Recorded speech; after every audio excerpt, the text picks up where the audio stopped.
Camera doesn't even exist. That's right. So Girls Inc. is girls only, and if someone was to ask you why girls only, what would you say, Megan? Mainly because it just teaches girls, like, you know, to feel comfortable where they are. Like, if it's all girls, then if something were to happen to them or if they had body changes, you know, they'd feel comfortable telling somebody around them because it's an all-girl environment. You tend to connect with people that, like, you can relate to. So if you relate to that person, then it's going to be easier for you to tell that person and put trust in somebody that you know can go through the same things that you're going through or went through. And Michaela, the relationships that you develop here, not only with other girls, but the facilitators, what's different about that than the teachers and mentors you may have during the day at school? I feel like the facilitators here can relate a lot more. One, because they are females, and two, it's because of things that they have went through before, like puberty. All women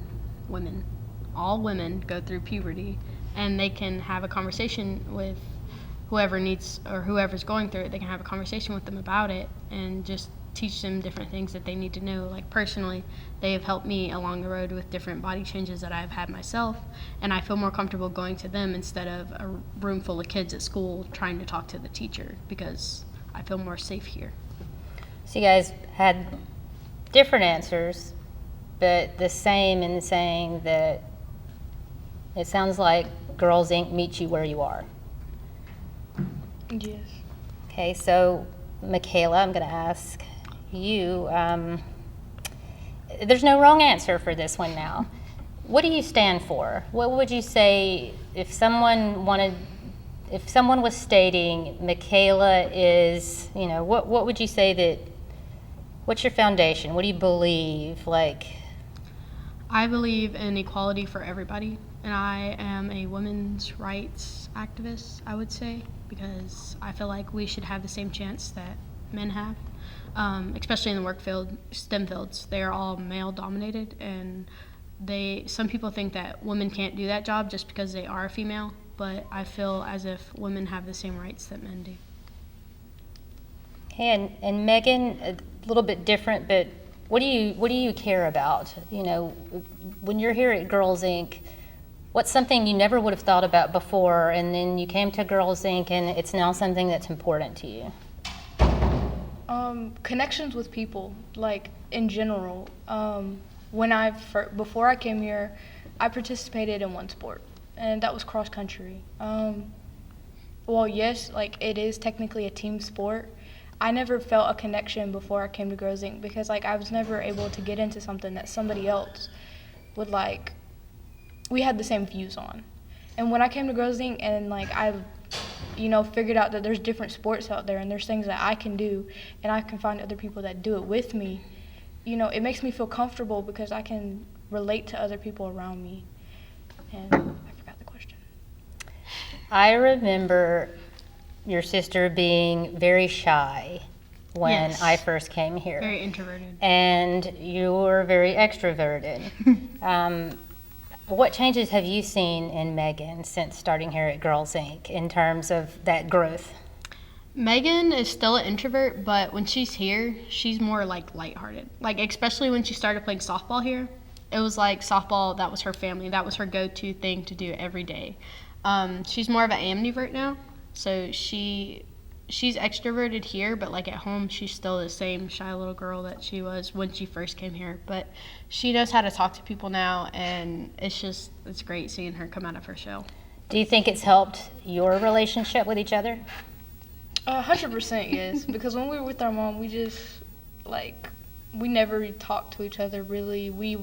I would take care of the kids, and Mary Kayla would just, either she'd help me or she would go off and do something else, which is fully understandable. But since we came here, we were able to actually connect on a deeper level because we were actually able to spend time with each other that we weren't able to get when we were with our mom or before we came to Girls Inc. Sounds like you've both done a lot of growing up since you came here. Yes, ma'am. That's wonderful. I know you mentioned, being a women's rights activist, so that's something that moves and motivates you. What about you, Megan? What motivates me is like proving to younger people that anything can be possible.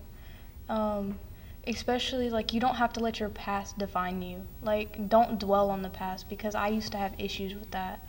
And I don't want anybody, that have been through some of the things I've been through. I don't want anybody to sit here and think that they can't do what they want to do in life all because, one thing is holding them back, or mentally they're holding themselves back.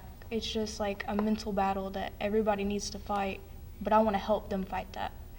So I think mental health is like the biggest thing. It's even bigger now. She said something that reminded me of a conversation we once had when you said, don't let your past, or your past doesn't define you.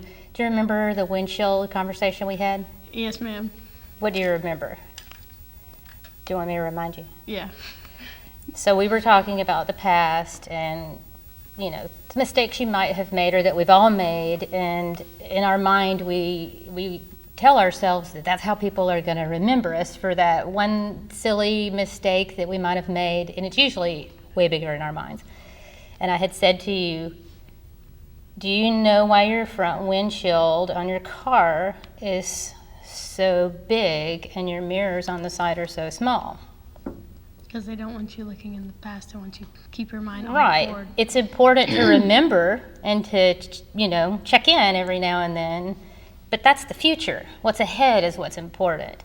And from the sounds of it, you guys have a big world waiting on you out there. And I think that there's some impact that you guys are going to make, that Girls Inc. has made on you. Your story. Everybody here has a story. Every one of us, even not at Girls Inc., have a story in life. And that story is evolving our whole life until we're not here, and some of us, our story goes past when we're not here anymore. What does your story, Michaela, say about your experience here, or what Girls Inc. has done for you? Like, coming from before Girls Inc. to now, what has been that one thing that really happened here that you think I don't know where I'm going with that. We're going to have to clip that one out. I got to think about how to word this. I get what you're trying to say. Yeah.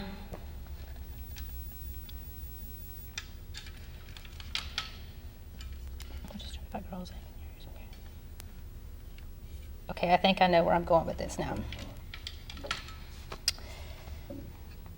I'm familiar with your story as it was a little bit before you came here and once you've been here, or what the two of you have been willing to share with me or been comfortable sharing with me. Knowing both of you thinking about your own story that you have, what has Girls Inc. done to help you with that part of your story? Girls Inc. has helped me grow. I've definitely found myself. Before I was at Girls Inc., I really didn't know what I wanted to do with my life or where my life was going.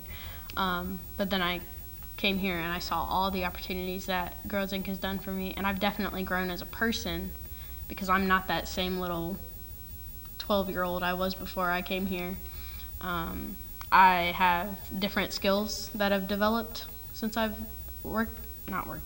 since I've came here. That sounds wrong. Since I've joined Girls Inc.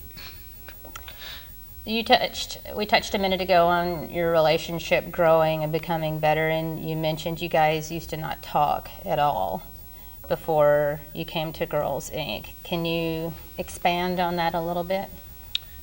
We didn't necessarily talk to each other. Yes, we would play necessarily because we were younger. Like we had a hallway that was like I know where floor, she's going with this. and we had dish soap and we poured it all over the floor and we poured water all over the floor Through the hallway. Yes, and we were just having like the most fun we could have all we couldn't go outside at the time because our mom was just like didn't want us going outside. And like things like that, yes, you have fun, but what I realized is back then is yes, we had fun, doing things together, but we never did things together. We never really it got was to know always- each other.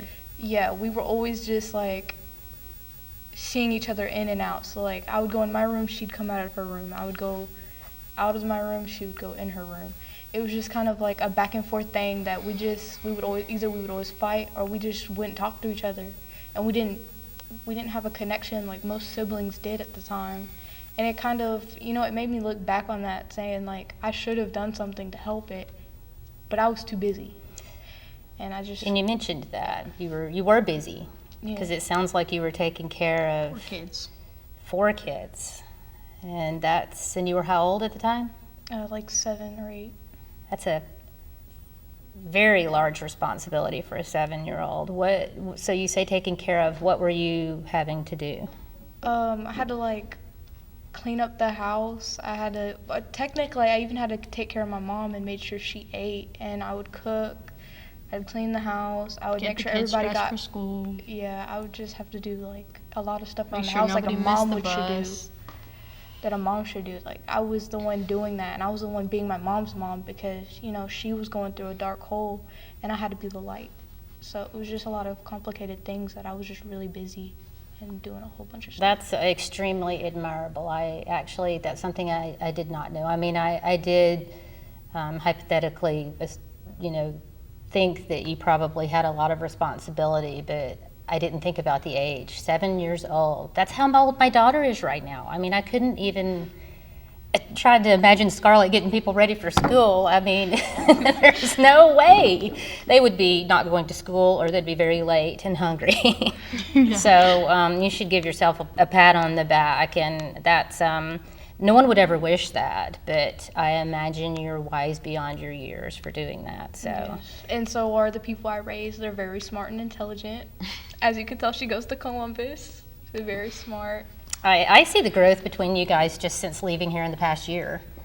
I do. I mean, it's cool because it's my sister moved away when we got to about this point with each other, and so you guys hang on tight to that. I remember when I used to come in your office and I would be so mad at Megan, and I would come in and I would just tell you how mad I am with her, how I just want to. And I wrapped it up and kept it all here. Yep. And now it- we're just the best of buddies. Oh, I bet you guys still have your days. Oh yeah. Oh, for sure. Ask our parents. Knowing this, well, what you just shared, and what she just shared, as a result of you being responsible for so much at such a young age, how do you want the audience to feel about that? Or how do you? I don't want them to be discouraged by it or like be necessarily sad about it, because yes, like, if you have kids around the age that I was, you would never see them in that situation. But the fact is some people nowadays are still going through stuff like that. So you don't necessarily need to like dwell on that and like treat anybody different because of that.